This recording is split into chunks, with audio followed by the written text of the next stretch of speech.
Hello, hello, hello, and welcome to the marvelous Monday broadcast of Miss Hope's Reading Hour.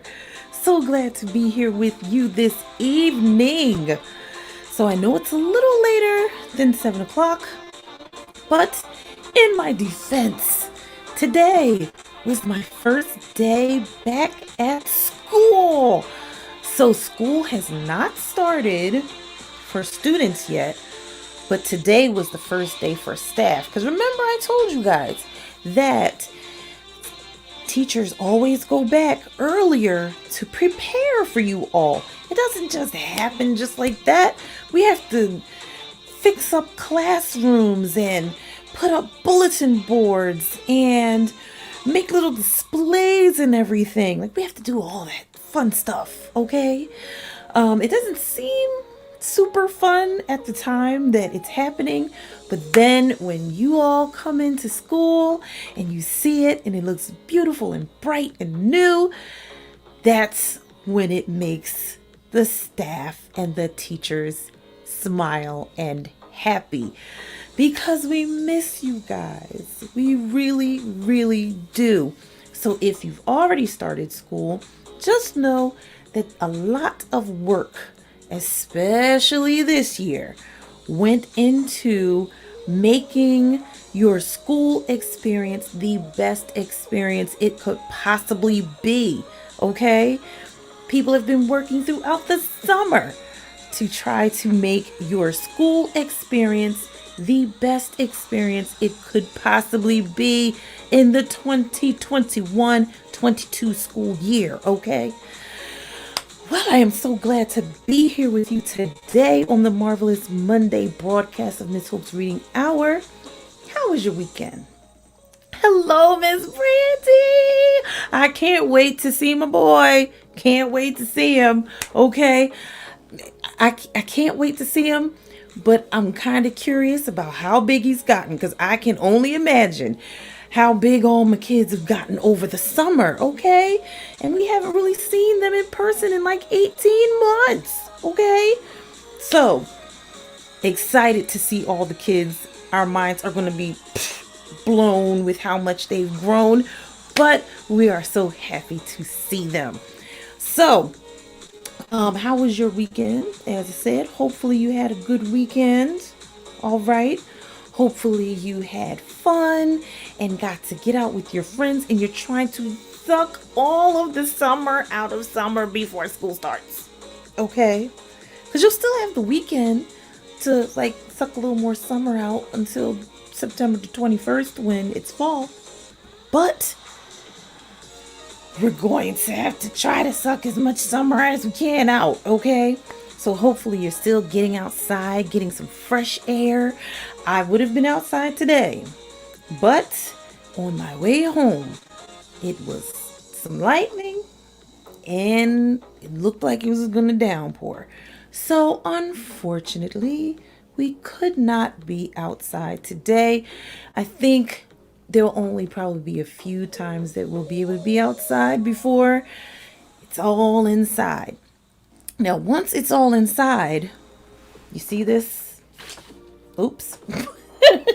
This is going to change. It's going to look different for the fall, okay? So I want it to look different for the fall. I want to change it up for you all. Hopefully you did have a good weekend. What did I do this weekend? I did homework, and I laughed with my brother and my cousin. We were talking a lot, laughing, being silly, stuff like that. But yeah, that's what I did this weekend. So, let us get to the books today, because as I said, we're trying to suck as much summer out as we possibly can before we all have to be back in school with the books and the pencils and the markers and the color pencils and the calculators and all of that stuff. So, we'll have one more story about summer vacation, but by a very interesting character. I won't say it's a person because it's not a person. You'll find out when you see the book. You'll find out. It's not necessarily a person, but you'll see. And also, we're going to talk about friendship because we're about to be back in school in person, many of us. So, we have to remember how to be a good friend to people. So, that's what one of our books is going to be about today. And it is quite possible. Okay, no, I don't think it's going to happen. It might happen on Wonderful Wednesday. But this is all we got of the Unteachables. This is it. Okay? So possibly on Wonderful Wednesday, we will get to the end of the Unteachables by Gordon Corman. Okay?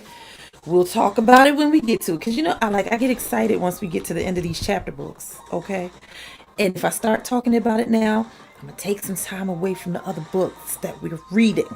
Now, as I am looking, like literally my foot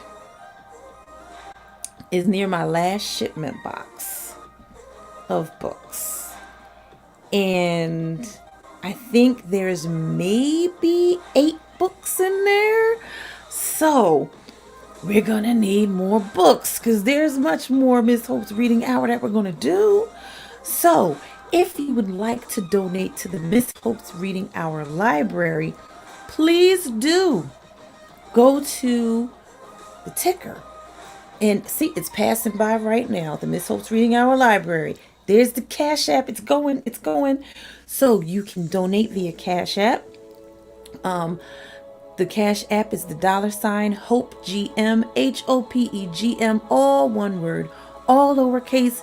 You can donate any amount, and whatever amount you donate, 100% of that donation will go to purchasing books for the Miss Hope's Reading Hour library. Also, you can send digital gift cards to the email address. I will get them and use 100% of that gift card towards buying books. Also, if you want to send me books, you can email me at the email address in the ticker. Let me know, Miss Hope, I want to send you some books. And I will say, okay, and tell you how to do it, okay? Now, my friends, with all of that out of the way, let us get to the books. So, our first book we're going to read is our summer vacation story by, a very interesting character. So, this book is called My Awesome Summer by P. Mantis. This book is by Paul Meisel, a Theodore Seuss Geisel Honor winner. So, a medal named after Dr. Seuss, he won it. He won that honor. Remember, doesn't matter how old you are, you write an awesome book, illustrate an awesome book, whatever age you are, guess what? You can win one of those honors or medals, okay? So, My Awesome Summer by P. Mantis. We will be reading this. Also, we will be reading this book called My Friend. This book is written by Taye Diggs, illustrated by Shane W. Evans. My friend. We gotta talk about what it means to be a good friend. We're going back to school. All right, and of course, you all know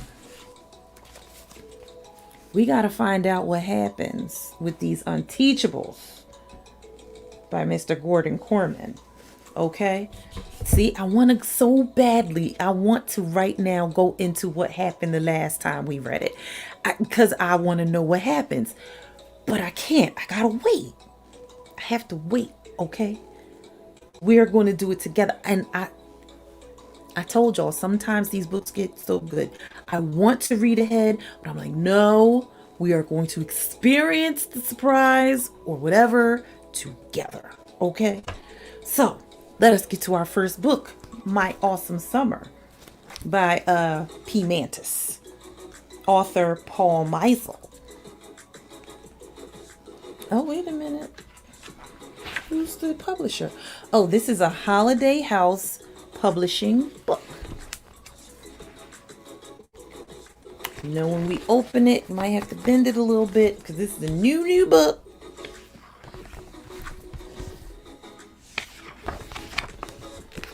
So we're starting at the beginning of the summer. May 17th.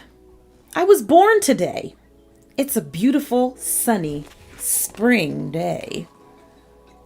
Oh, look at him and his little self at the top. Little tiny guy. May 18th. It was so crowded in the egg case. Really crowded.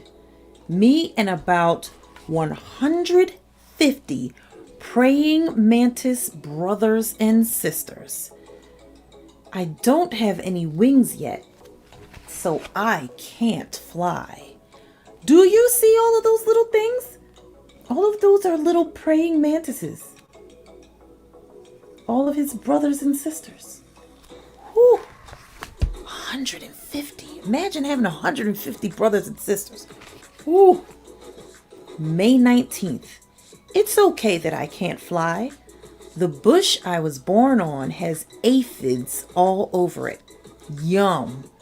Soft and delicious. But I guess that's something you would like if you were a praying mantis. So, you see those little yellow bugs? Those are aphids. And praying mantises eat them. May 24th. Some big birds landed near me. I did a cool trick, pretending to be a stick blowing in the wind. They flew away. Oh, I guess that would be kind of scary. Haha. Wait a minute. Right there. There he is.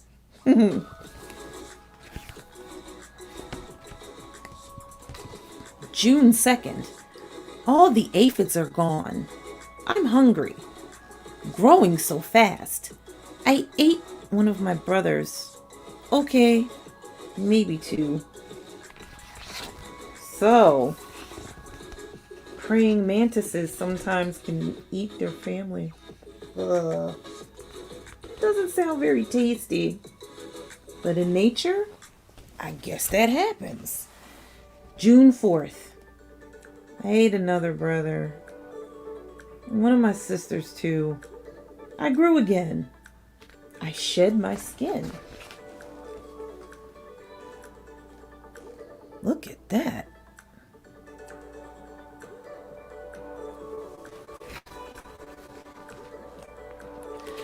June 27th. I still don't have wings, so I walk and jump everywhere. I started to explore the neighborhood. A big animal came sniffing around.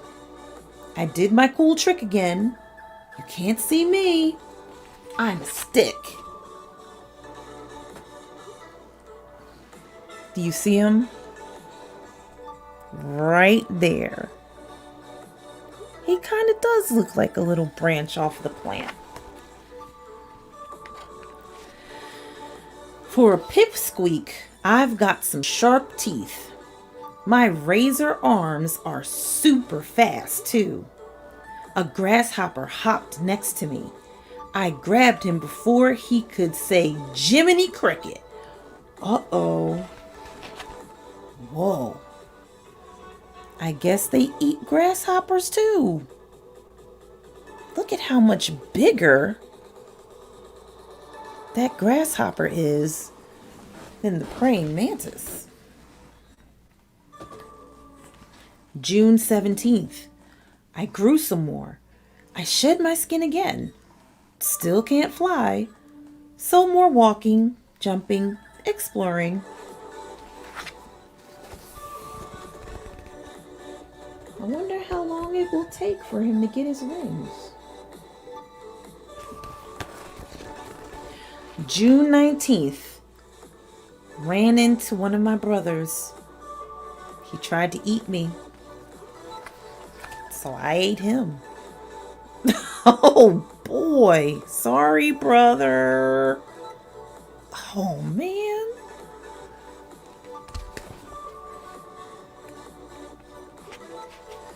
Sometimes I like to hang out upside down. Mostly when I shed my skin, but other times for fun. I'm getting pretty big now. Unlike other insects, I can turn my head to see what's behind me. Hello. Wow. Can turn his head to see what's behind him? Where is he? There he is. See him? Hello.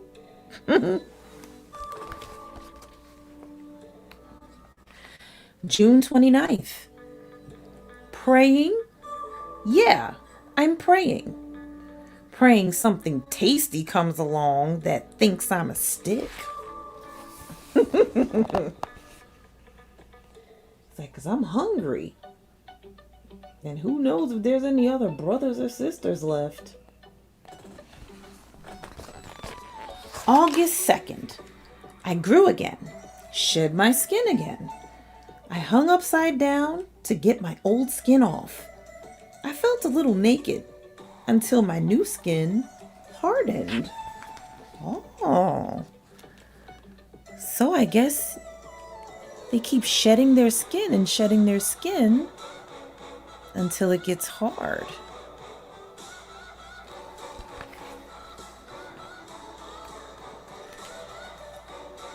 August 9th. I love summer. Long hot days, cool nights. I like to hide in the shade and eat bugs near the flowers. I chewed the head off of a bee. Not my favorite. Doesn't sound quite appetizing to me either. There's our friend. See him?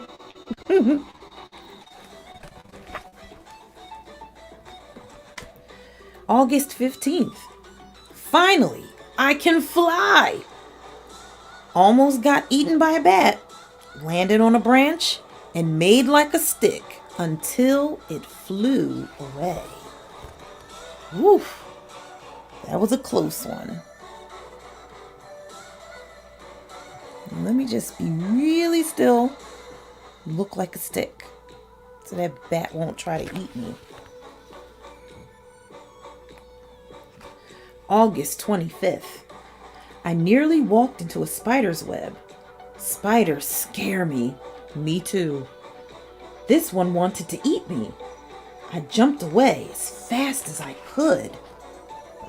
Oh, now you know how it feels to have people wanting to chomp on you. It's not quite so fun when it's you, sir. It's fun when it was your brothers and sisters. September 5th. I grew again. I shed my skin too. Last one for the summer. I forget. I think it's 8 or 9 times.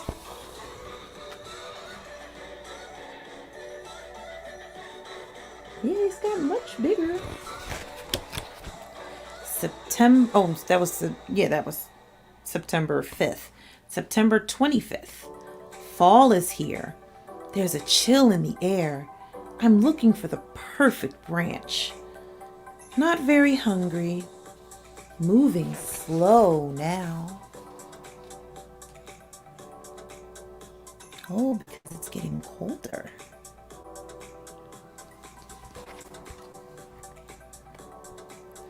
October 14th. I found it. The bush where I was born. I laid eggs. Oh, so girl, that was a sister all this time. Put foam around them. It hardened and made an egg case. Hundreds of praying mantises will be born in the spring.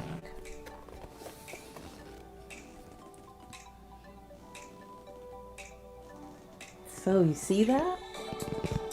That's the hard egg case. Could be 150 of them in there.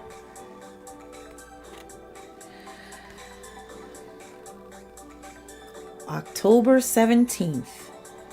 I'm going to lie down now and take a long nap. Goodbye.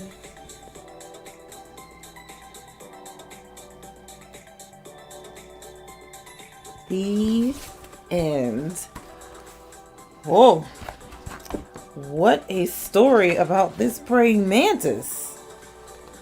So while we are out having a good time in the summer, hanging out with family and friends, it kind of takes me back to what we read on Fabulous Friday, which was a do-over of Wonderful Wednesday. But let's not go back in the past. About paying attention to the here and now and thinking about what could be happening right when you're doing what you're doing.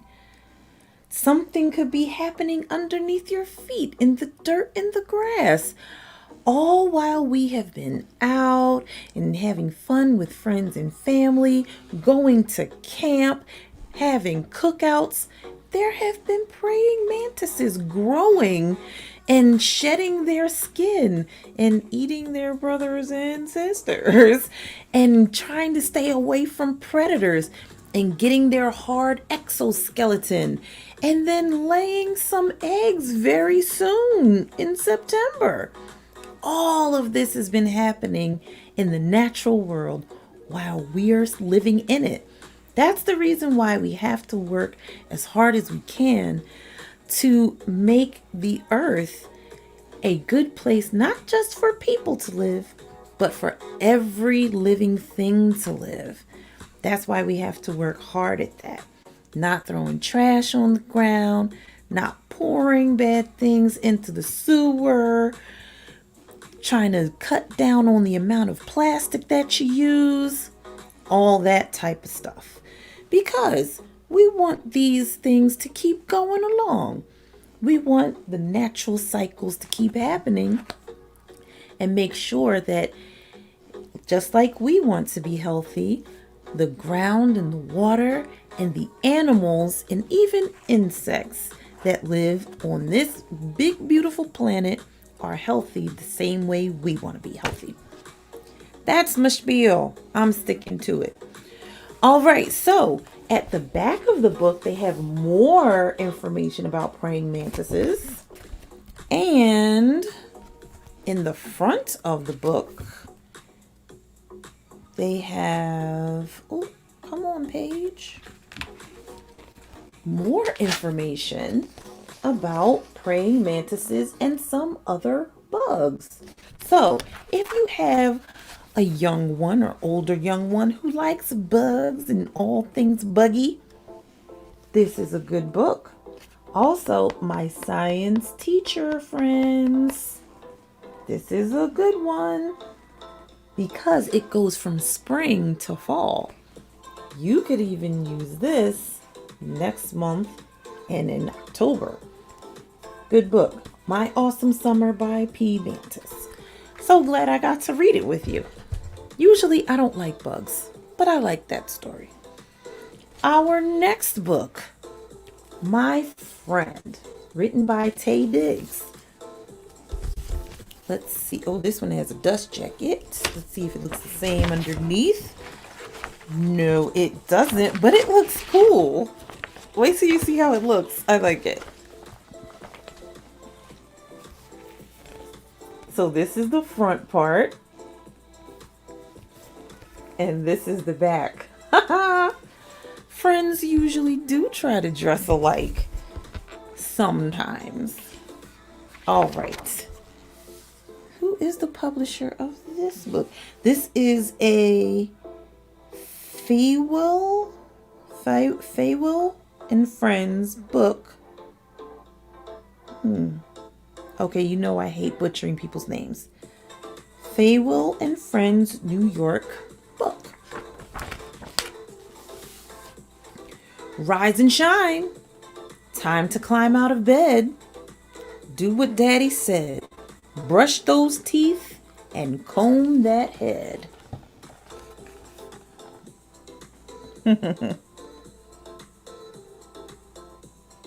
Yeah, they're looking like they're not having too much fun combing the head. That's a lot of hair, man. It's a lot of hair. Slide without care down those stairs. Then dip, don't trip, and sit back quick.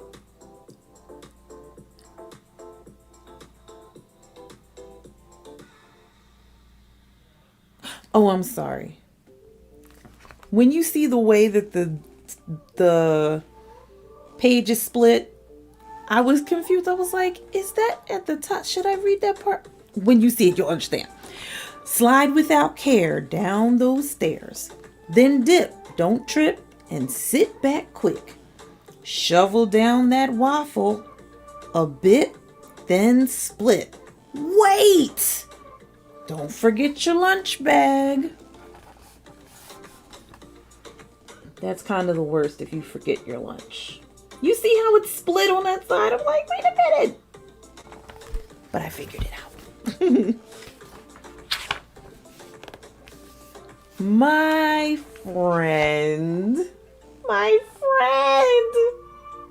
They see each other. My friend.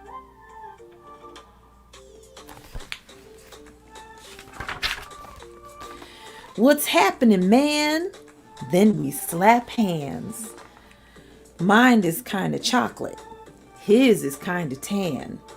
Then comes the shake. We make as we take our time with each grip switch. Then break. Oh, they got a secret handshake. Do you have a secret handshake with your friend?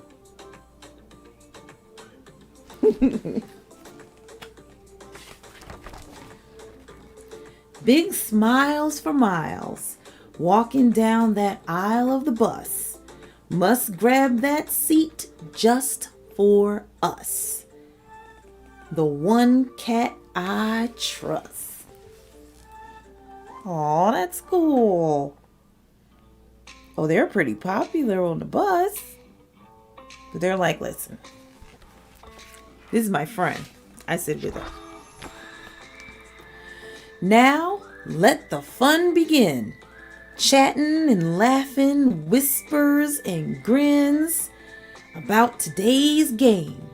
Who might lose, who might win. Oh, they're playing marble. Oh, Chinese checkers. I haven't played that game in so long. I'll let you in on a secret. I don't think I ever really got the hang of playing it. Like, I don't think I ever really knew the rules all the way.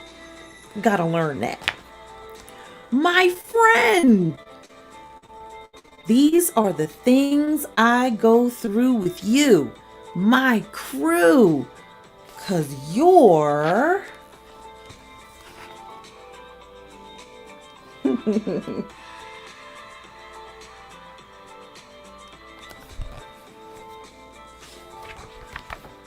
my friend! Jumping off the bus, don't get crushed. The opposite of hushed. Kids shoving and screaming, even tag teaming. Race to class, out of breath, learning. Oh, I wonder if that's how it's gonna be on our first day.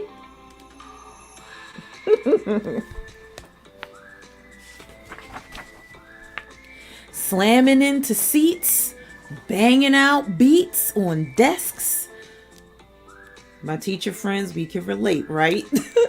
Rapping and repeat, using hands and feet until teacher speaks, while I compare sneaks with...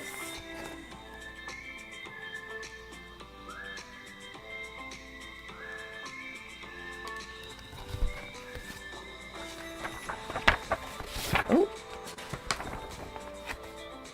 My friend. Look at them both with their hats. Do you and your friends ever try to dress alike? We usually have a twin day at my school. They do it all the time. Students' names are uttered. The response, a muttered, here, and yup, from all of the others. Every name on the list, not one child missed. Attendance is done. Are we dismissed?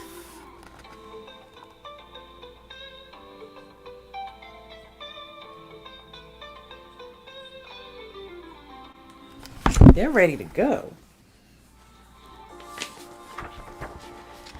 Off to gym time. Single file line. My friend in front while I fold in behind. His duty is to lead. Switching off the lights is mine.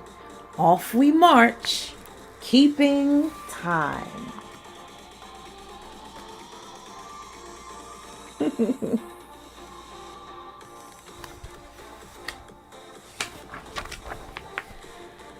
As I chill, since we had time to kill, I spot my friend spilling ill will. He sticks out his leg, then comes a trip, then a shout, then he points and laughs. What's that about? A kid's on the ground with a pout. I make up my mind to change this route, 'cause he's my friend. Oh.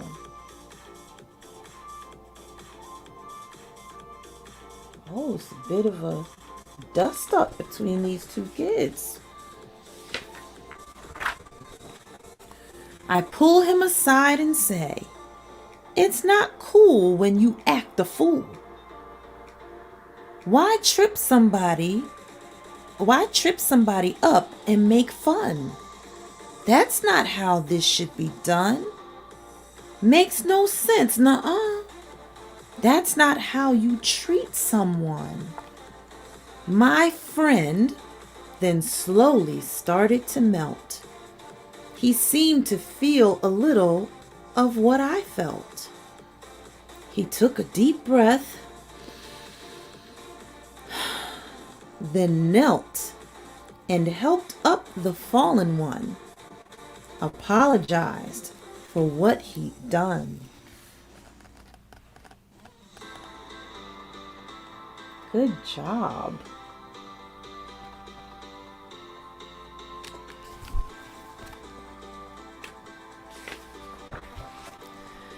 We brushed off his clothes and continued to gym, which is where he chose my friend and me to be on his team. The scene was like a buddy machine where we all work together. You know what I mean? Friends lend a hand when they can. They help to blend and mend. It doesn't depend on whether you're doing wrong or right. A friend can send or lend a shining light to a situation, add some bright to any frustration. That is so true.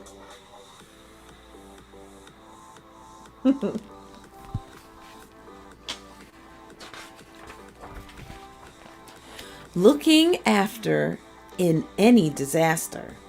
Come together and join in laughter, arriving at a beautiful end, all because you're my friend.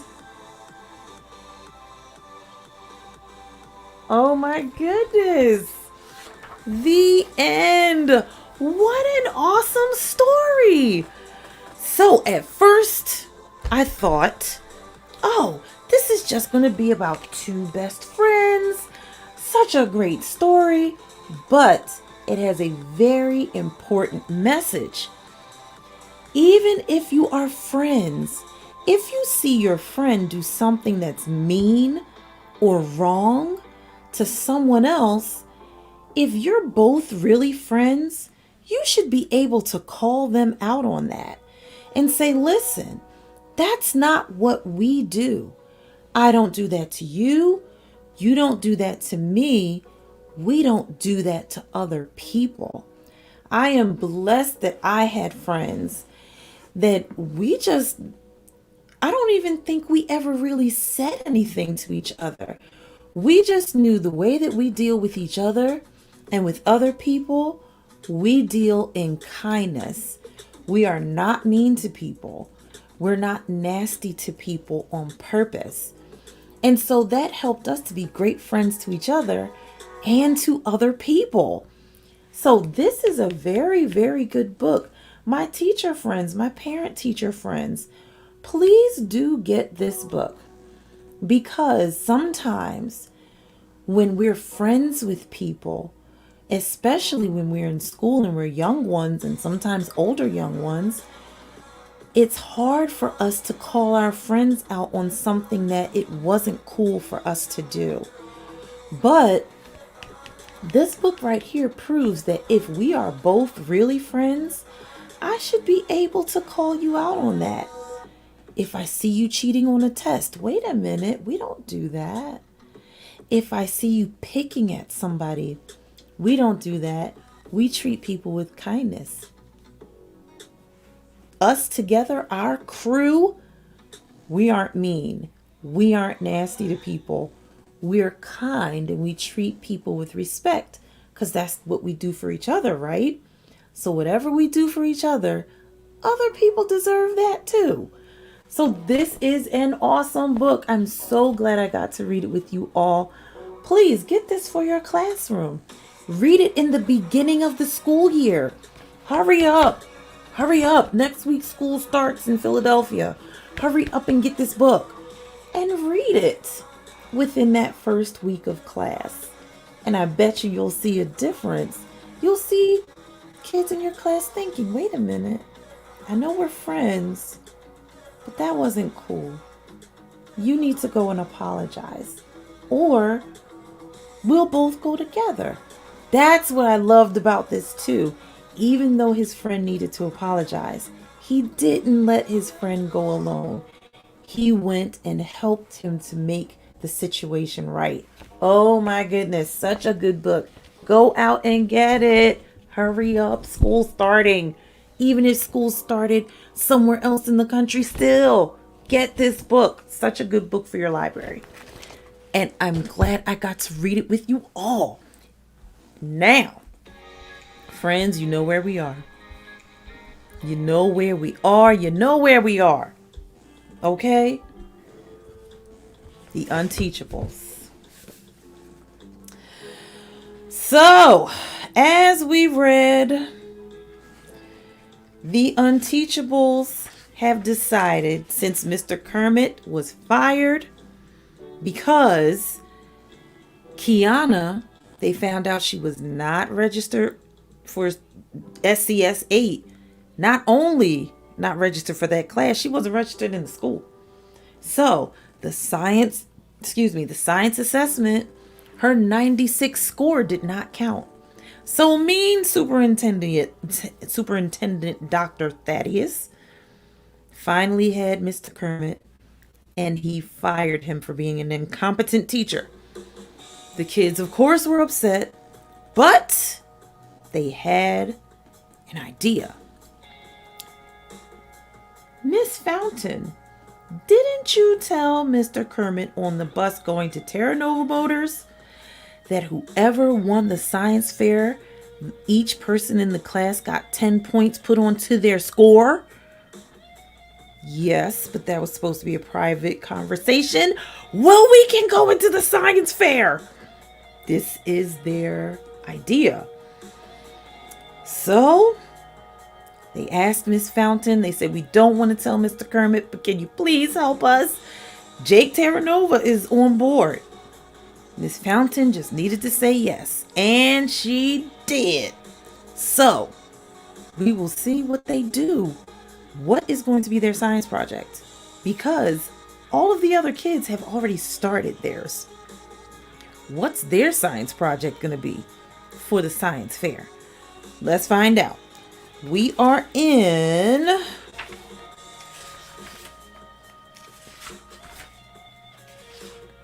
chapter 27 of The Unteachables by Gordon Corman.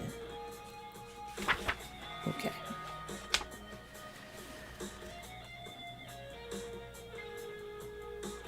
We'll up our Terra Nova Motors visits to 3 afternoons per week. Miss Fountain will come with us if Mr. Kermit will look after her class. We'll work weekends too, whatever it takes. After lunch, Jake acts as our chaperone on the minibus over to the dealership. As excited as we are, the ride is somber. With Mr. Kermit's job on the line, the stakes are sky high. And we haven't even started planning yet. Do you really think we can pull this off? Parker asked dubiously. Have you seen the kind of kids who enter the science fair? They're smart. There are different kinds of smart, Jake puts in positively. School is important, but there are things you can't learn from books. You mean the internet? Mateo asks. I mean street smarts, Jake explains. And I was never the greatest student, but I knew how to scratch and claw and build a business. Trust me, you guys have street smarts coming out of your ears. That's what's going to give you the perfect project. What's the project going to be? Aldo asks. That's what we have to figure out, I say. Kiana. It can't be too simple because we have to blow the judges away. But we don't have much time either. The science fair is in 3 weeks. The bus pulls up to the dealership's service area and we file out onto the pavement. We're about to enter the building when Parker points. Hey, isn't that Mr. Kermit's car? We all look. On a flatbed tow truck parked outside the service bay sits the rusted remains of an ancient Chrysler that might have once been blue. Parts are strewn all around it, also rusted, some broken. Jake sighs. Poor guy. Like he doesn't have enough hanging over his head. Now he has to take taxis to school. When is it going to get fixed? Mateo asks. You don't fix something like that, Elaine remarks. You give it a decent burial. Jake nods. I only towed it here to get it out of the school's driveway. Seems a shame to waste a whole car, Parker muses. That's no car, Barnstorm retorts. That is a pile of garbage. It was garbage even when Ribbit was still driving it. Have some respect for the dead, I put in morosely. Respect? Jake echoes wanly. Emma says her mom picked out that Chrysler. It's older than she is. Mateo pipes up. You know that part in Harry Potter when Mr. Weasley uses magic to enchant an old car to make it fly? Not now, Mateo, I try to say it kindly. We have to come up with a topic for our science fair project. Well, that's just it, he insists. The car needs respect, and we need a project. All that's missing is a little magic. Chapter 28, Mr. Kermit. The minutes blur into hours, which blur into days, which blur into weeks. The first thing the condemned man loses is his sense of time.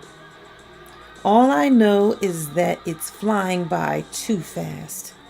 For so long, I couldn't wait to be finished with my teaching career. Now, barreling full speed and out of control toward the finish line, all I want to do is make it last. It's tough to tell the kids that I won't be back after Christmas. but they make it better than I expected. But they take it better than I expected. Maybe they already know. The rumor mill in a middle school can be like that. They're the ones who changed everything for me. The Unteachables. That's what happens when you put a closed-minded bully like Thaddeus in charge.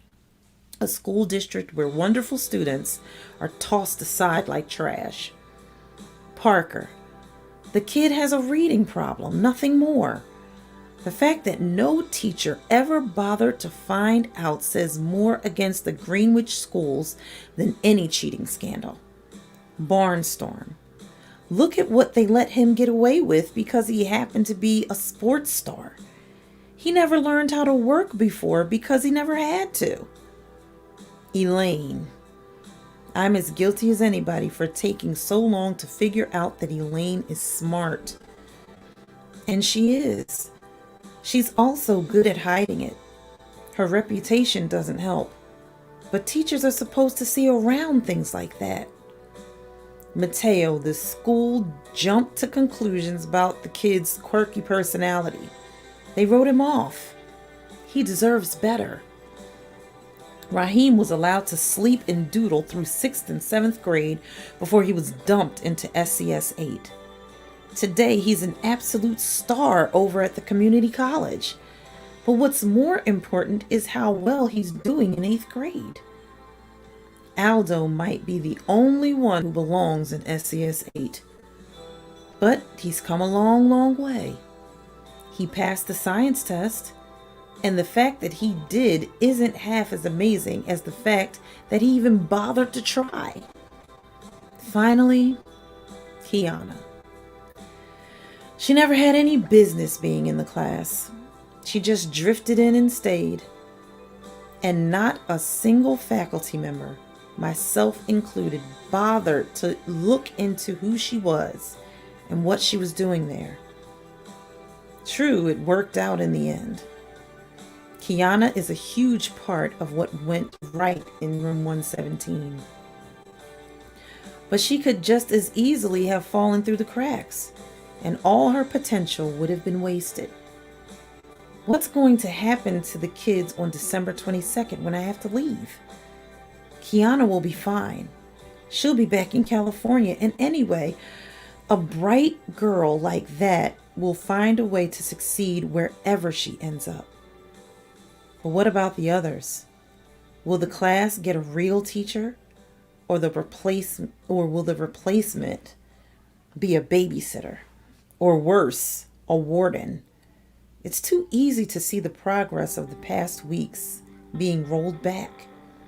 Christina will try to do right by the students, but in the end, Dr. Thaddeus calls the shots. He might even kibosh the trips to Terra Nova Motors, which means so much to the kids. It hurts to admit it, but the transformation of SCS 8 never could have happened without Jake. Part of it's the field trips, the time away from school. For kids like Aldo and Parker, the things they learned about cars are among the first things they ever learned, period. Or at least learned without hating it. It might have started out as Jake trying to make up for his misdeeds of 27 years ago. But he's taken a real interest in those kids, and they know it. When someone cares about you, it's a natural response. Strange that the man who used to be 12-year-old Jake should star in my teaching rebirth. And his co-star, even stranger, Emma Fountain, daughter of my fiance who married someone else. Emma may be a fish out of water in middle school, with her bucket filling and her good bunnies, but her energy and enthusiasm are boundless and pure. She awakened a love for teaching in me that was buried before she was even born.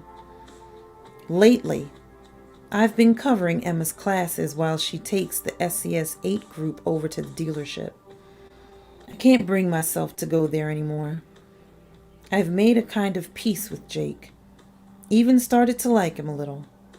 But it just doesn't change the fact that he's the reason Dr. Thaddeus developed this grudge way back when.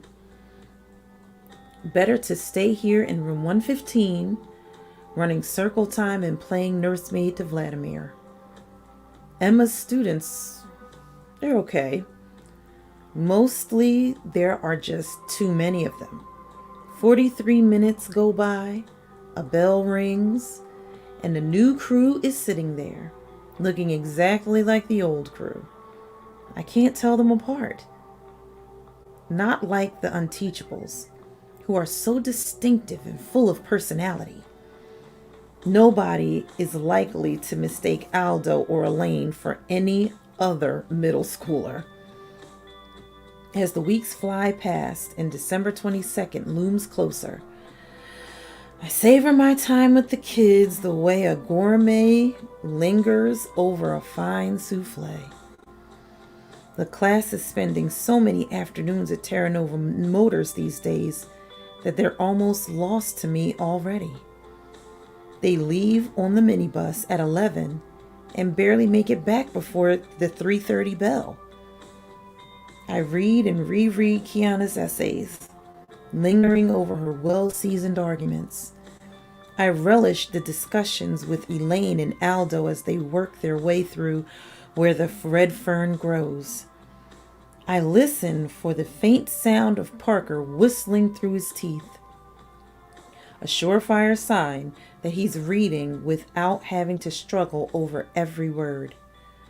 I cherish these things because I know I won't have them much longer. At this point, every Puffy Tail Eye award may well be my last. At home, the walls of the apartment are closing in on me. It never bothered me before, but it's driving me crazy now. This is the future, kicking around these 2.5 rooms, 1 bath. I was planning to cash it in at the end of the year anyway. But with early retirement, I would have been able to redecorate, maybe even move to a nicer place in a better part of town. For sure, I would have traveled. I might not have the money for that now. And anyway, I'm so down that I can't think of a single spot on this green earth that I'm interested in visiting. Of course, I could look for a new job. There are other schools in America, but Thaddeus has pretty much taken care of that. How do you explain to a prospective employer that you were fired for cause? Any Google search of the name Zachary Kermit will eventually spit out the words cheating scandal. And that'll be the deal breaker. Besides, at 55, I'm not exactly a spring chicken. Starting over from scratch isn't a very attractive option. Saturday morning. I shuffle into the kitchen to investigate the prospects for breakfast. A cheese stick and a semi-stale dinner roll. I've stopped food shopping again. I was doing okay for a while, but the bad news jolted me into old ways. Oh well, with coffee, it should at least go down and stay there.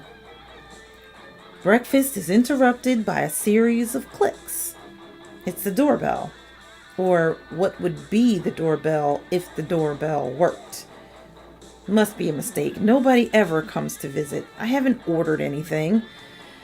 I pad barefoot to the door and peer through the peephole into the smiling face of Emma Fountain. What does she want at 8 o'clock on a Saturday morning? We will end there, my friends. We will end there. So, it's a good thing that Mr. Kermit is not interested in going to Terra Nova Motors because they don't want him to find out about the science project anyway. So why is Miss Fountain at his apartment at 8 o'clock on a Saturday morning? Is she going to give up the goods and tell him about what the students are doing for him? Who knows? Is she going to say that her mother wants to see him? Who knows what will happen? Also, what are these students going to do with his old, greatly busted car? What kind of science project is that going to be? What are they going to do with that car? Apparently, even though Mateo says it needs a little magic, it looks like it needs a whole lot of magic, like just a bucket of magic. Okay?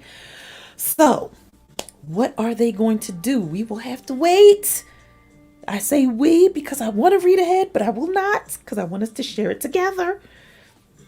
So Wednesday, a wonderful Wednesday broadcast. Oh, shoot. Let me see. Oh, shucks. Hopefully, I will get to it by Wonderful Wednesday. If I do not finish it, we will finish on Fabulous Friday. Okay? We will finish and find out what happens to all these people. Mr. Kermit's job, the car, him seeing Miss Fountain's mother again. Who knows what's going to happen? Okay? Well, so glad I got to be here with you on this Marvelous Monday broadcast.